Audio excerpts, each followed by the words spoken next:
우박의 재앙 때문에 하나님을 비방했대더라 그렇게 나와 있어요. 사탄의 세력과 또 사탄의 세력에 결탁되어서 살아가는 자들이 마지막 최후의 종말의 순간이 오는 순간에도 하나님을 향해서 대적하고 또 하나님을 향해서 거듭 그렇게 전쟁을 일삼는 일들을 하게 된다라고 하는 어처구니 없는 광경을 보여주고 있습니다. 우리 보면은 항상 어떤 뭐 영화나 어떤 뭐 드라마 같은 데서 보게 되면 어떤 선과 악의 그 싸움을 이렇게 보게 돼요, 그죠? 그래서 항상 뭐 드라마 제작자가 선이 승리한다라고 하는 것을 전제로 했을 때 악이 마지막 그 순간에 어떻게 반응하든가요? 발악을 한다는 거예요, 그죠? 선에 분명히 패배를 했음에도 불구하고 그 패배를 인정하지 않는다는 겁니다.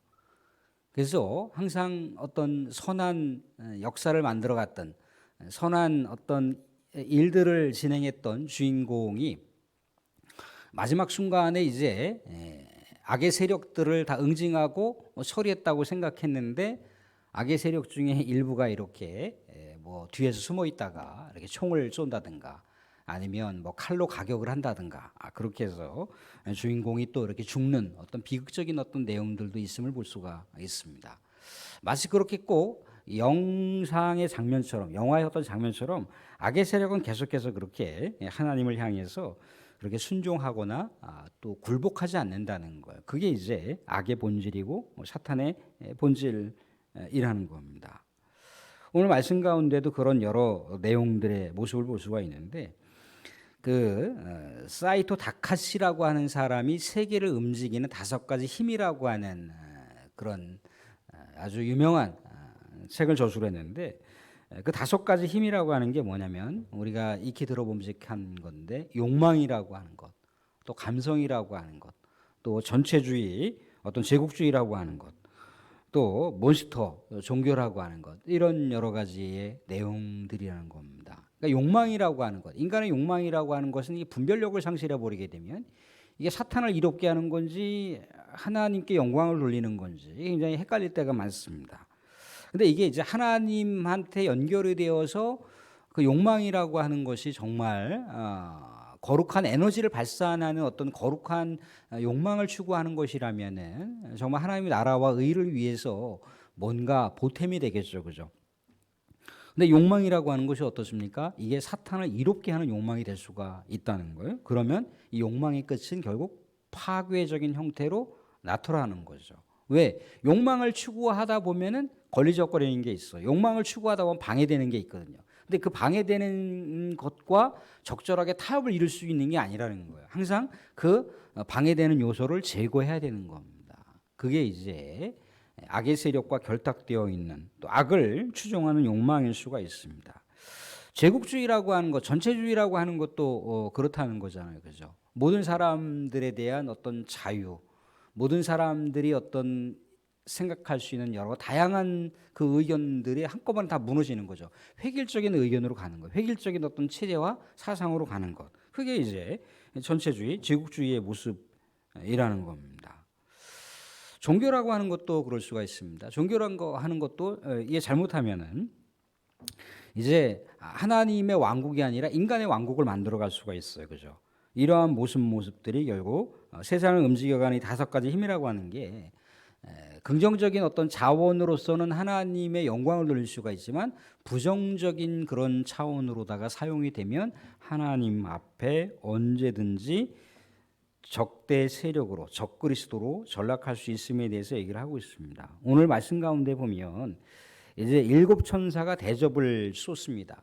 이제 어떻게 보면 이제 이 요한계시록에서 최후 마지막 이제 심판에 대한 내용을 우리가 보고 있습니다. 근데 내용을 보시게 되면은 굉장히 뭐 이렇게 강조법으로 다 많이 표현되는 걸 볼 수가 있어요. 17절에도 7째 천사가 그 대접을 공중에 쏟았다. 그런데 큰 음성이 성전 보좌로부터 나왔다라고 나와 있고요.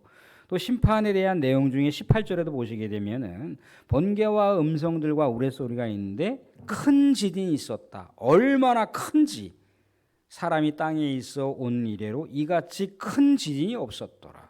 19절에도 진노의 심판 아래 놓여 있는 그 성이 큰 성이었더라라고. 크다 크다 크다. 21절에도 우박인데 큰 우박이라 그렇게 나와 있더라는 거죠. 그죠? 뭔가 이게 비상한 심판이라고 하는 것, 뭔가 예사롭지 않은 심판이라고 하는 것, 최후의 심판이라고 하는 것을 알 수가 있습니다. 근데 일곱째 천사가 그 대접, 하나님의 백성들의 기도가 담겨 있는 것, 또 우리 하나님의 심판의 역사가 담겨 있는 이 대접을 어디다 쏟았다라고 나와 있느냐면 공중에 쏟았다라고 나와 있어요. 공중에 쏟았다. 최상층부는 하나님의 존재성을 상징하는 것이고, 두 번째 공간은 뭡니까? 사탄이 차지하고 있는 공간이 바로 공중입니다. 공중. 이 공중에다 갖다 쏟아 부었다는 거예요. 그죠? 이 사탄의 세력권이 있는 이 공중. 우리가 에베소서를 보게 되면 공중 권세 잡은 자, 공중 권세 잡은 자라고 나와 있어요. 공중에서 활동하고 있는 자, 공중에서 세력을 가지고 지상의 세계로다 자꾸 뭔가 텔레파시와 세력을 뻗치고 있는 그 세력은 바로 사탄이라고 하는 것을 알 수가 있습니다. 사탄의 이제 심판을 내리꽂는 거예요. 내리꽂는 겁니다. 근데 지진이 나는데 얼마나 큰 지진이 났는지, 큰 지진이라고 아예 수식어를 붙였습니다. 그 전에 우리가 세 가지 심판의 내용이 있는데, 인심판 또 나팔 심판에 대해서는 이런 어떤 과장된 표현, 이런 거친 표현들이 별로 없어요. 그냥 심판이면 심판이지 뭐 큰 심판이다, 힘이 큰 심판이다, 뭐 그런 내용이 없는데, 유독 이렇게 마지막 일곱째 천사가 일곱 대접의 심판을 내리꽂을 때 이런 표현들을 거칠게 사용하고 있더라는 거죠. 근데 이렇게 이제 큰 지진이 났는데 19절 말씀 한번 띄워봐 주시면, 19절에 이렇게 나와 있습니다. 19절에 띄워봐 주시면,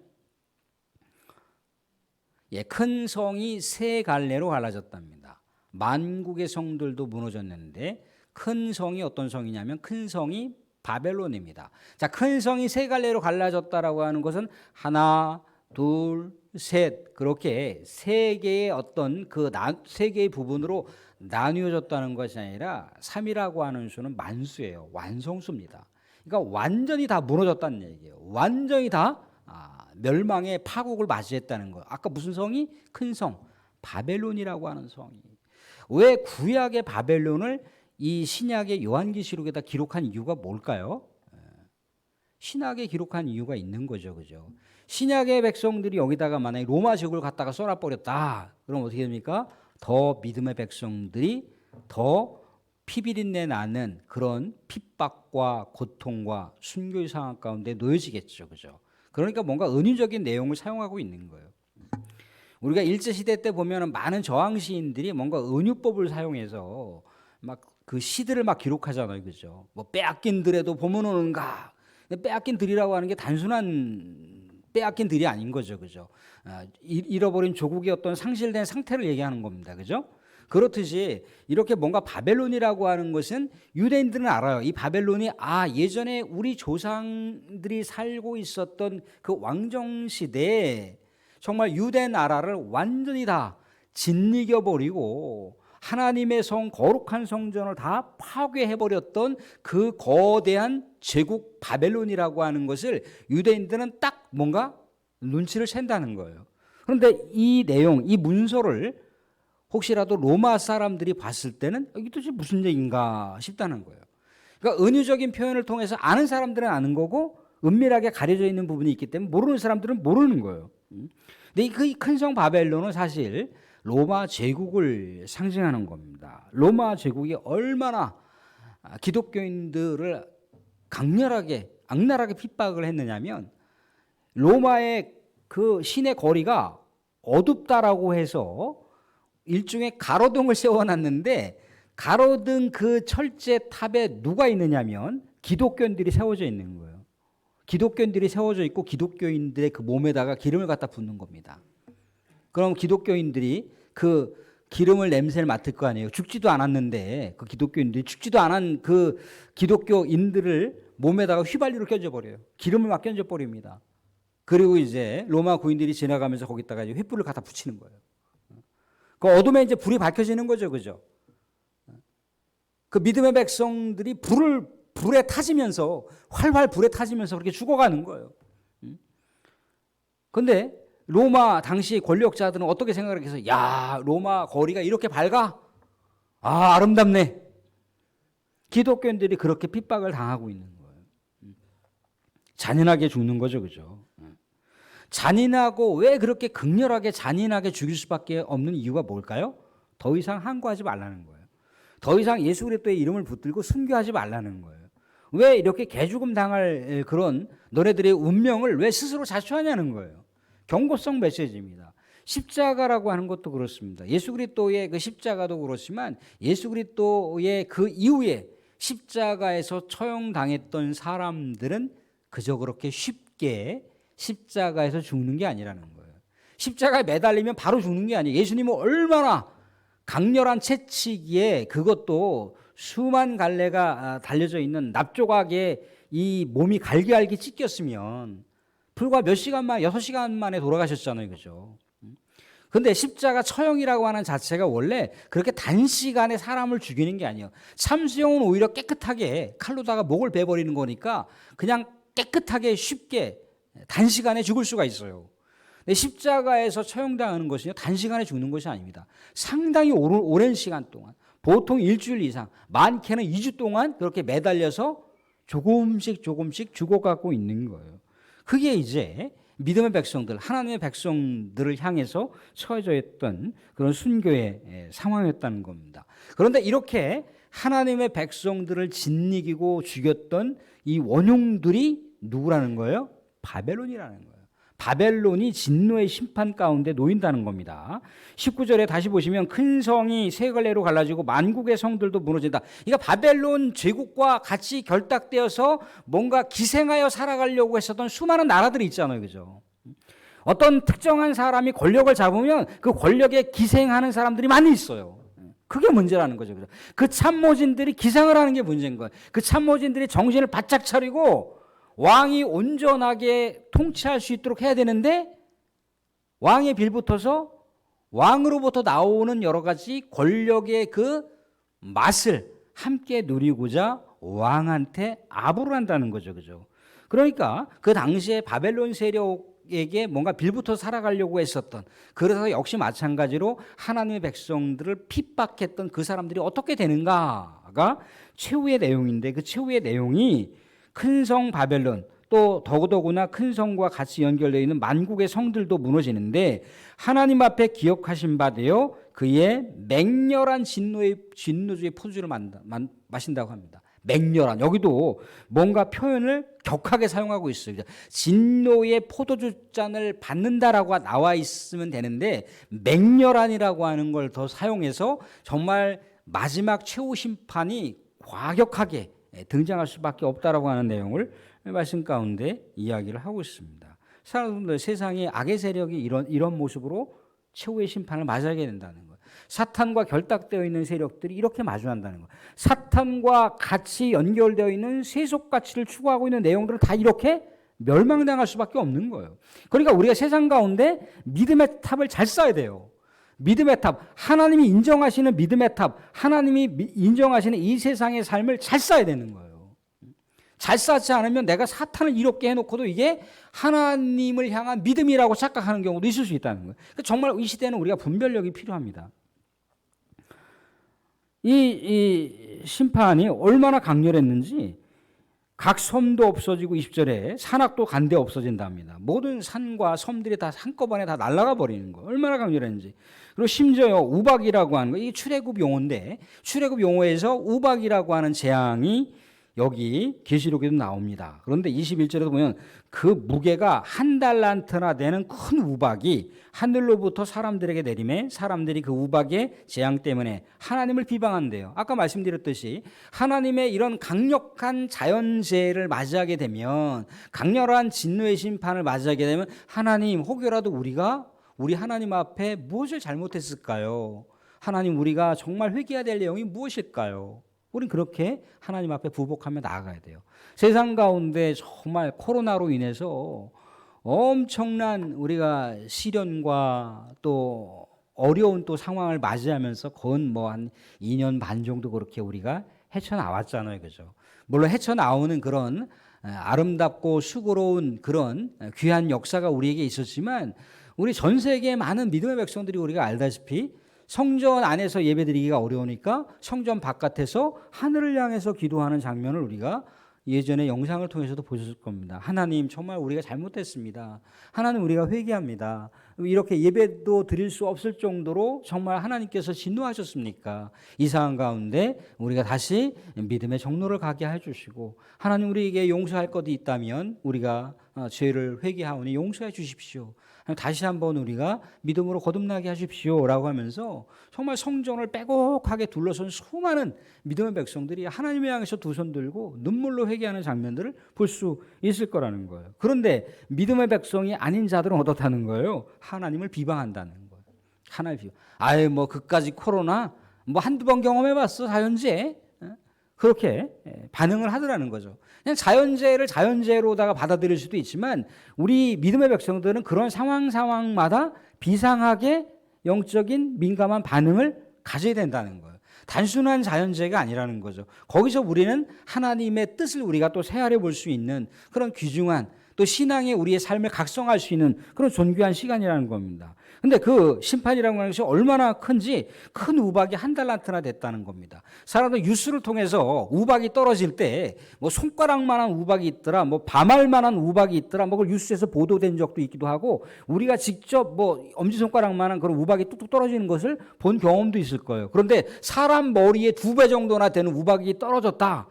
그런 거를 뉴스에서 들어보신 적 있나요? 없다는 거예요. 지금까지 상상하지 못할 어마어마한 진노의 심판이 이 땅 가운데 온다는 거예요. 우리는 여기서 두 가지를 생각해 보아야 된다는 거죠. 그죠? 믿음의 백성들을 여전히 이런 여러 가지 진노의 심판 상황 속에서 하나님과 우리가 어떤 관계를 만들어 갈 것인가? 하나님과 관계가 뭔가 삐걱거리고 있고 하나님과 관계보다는 오히려 사탄을 이롭게 하는 관계가 있다면 우리는 정말 하나님 앞에 부복하며 예수 그리스도의 보혈의 피로 다시 정결함 받고 하나님의 백성으로 거듭날 수 있도록 우리가 하나님을 다시 앙망하며 나아가야 된다는 거예요. 이것이 바로 믿음을 정갈하게 하는 것이고 믿음을 회복하는 길이라는 겁니다. 그렇지만 믿지 않거나 하나님을 대적하는 세력들은 어떻게 되는 겁니까? 다 진노의 심판 가운데 놓여지는 거예요. 진노의 심판 가운데 놓여지는 믿지 않는 영혼들을 우리가 생각해 보세요. 우리 어떻게 이 영혼들을 바라볼 수가 있겠습니까? 처절하게 그들의 진노의 심판 가운데 놓여 있다라고 생각을 해보세요. 여전히 우리는 그들에게 뭔가 우리가 손해가 있거나 불이익을 당하는 상황이 있다 할지라도 그 영혼들을 향해서 우리가 기도할 수밖에 없어요. 하나님 그래도 어쨌든지 우리하고 이 세상 가운데 옷깃만 스쳐도 인연인데 내가 알고 있었던 저 어르신, 내가 알고 있었던 저분, 내가 알고 있었던 그 누구누구 꼭 하나님 구원시켜 주세요. 이 진노의 심판 가운데 놓여지지 않게 해주십시오. 하나님 정말 그 영혼도 구원받을 수 있는 우리 하나님의 찾고자 하는 그 영혼 아니십니까? 우리는 또 애타게 그 영혼들을 바라면서 또 기도할 수 있어야 되는 거예요. 내적으로 우리가 기도할 수도 있는 거지만 우리가 외부적으로도 주변에 있는 그런 가까이 우리가 살고 있는 우리가 접할 수 있는 그 영혼들이 마지막 순간에 하나님의 부르심을 받지 못한다면 그 영혼을 위해서 우리가 기도해야 되는 거잖아요. 그죠? 예전에 놀이터에서 친구들하고 막 같이 놀아요. 그러면 아버지나 엄마가 얘야 밥 먹어라 그러고 막 부른단 말이죠. 그죠? 재권아 와서 밥 먹어라 그래 막 불러. 영철아 와서 밥 먹어라. 향수나 빨리 와서 밥 먹어라 그래 막 불러요. 그럼 예 알겠습니다라고 가요. 근데 그 아들은 누가 불러요? 부르지 않는다는 거예요.